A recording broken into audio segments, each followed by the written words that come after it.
যুক্তরাষ্ট্রের জন্মসূত্রে নাগরিকত্ব বাতিলের জন্য প্রেসিডেন্ট ডোনাল্ড ট্রাম্পের উদ্যোগ খারিজ করে দিয়েছেন দেশটির সুপ্রিম কোর্ট।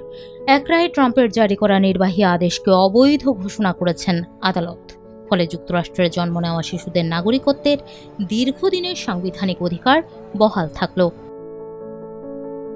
ট্রাম্পের জন্য একটি বড় রাজনৈতিক ও আইনি ধাক্কা হিসেবে দেখা হচ্ছে সুপ্রিম কোর্টের এই সিদ্ধান্তকে। দীর্ঘদিন ধরে তথাকথিত বার্থ ট্যুরিজম বা সন্তানকে মার্কিন নাগরিকত্ব দেওয়ার উদ্দেশ্যে যুক্তরাষ্ট্রের সন্তান জন্ম দেওয়ার প্রবণতার সমালোচনা করেছিলেন ট্রাম্প।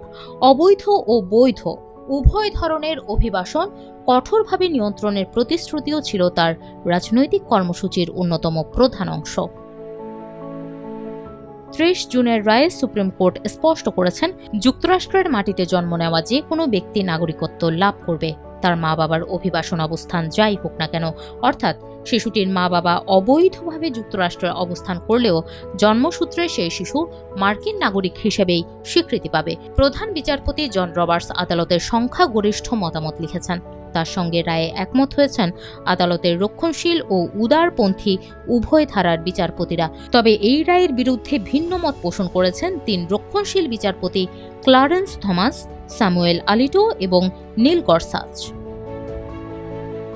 রায়ে জন রবার্টস বলেন, অতীতে যেমন ছিল আজও নাগরিকত্ব মানে হলো অধিকার ভোগের অধিকার, আমাদের রাজনৈতিক সমাজে স্বাধীনভাবে অংশগ্রহণের অধিকার।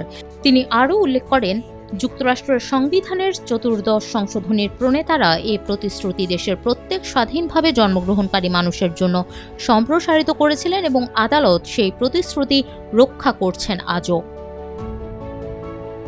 আইন বিশেষজ্ঞদের মতে এই রায় যুক্তরাষ্ট্রের জন্মসূত্রে নাগরিকত্বের সাংবিধানিক ভিত্তিকে আরও শক্তিশালী করল।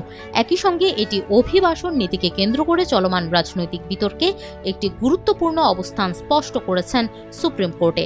ফলে যুক্তরাষ্ট্রে জন্ম নেওয়া শিশুদের নাগরিকত্বের অধিকার নিয়ে দীর্ঘদিনের প্রচলিত ব্যাখ্যা বহাল থাকছে এবং ট্রাম্পের এ সংক্রান্ত উদ্যোগ কার্যকর হওয়ার সম্ভাবনা আপাতত বন্ধ হয়ে গেছে।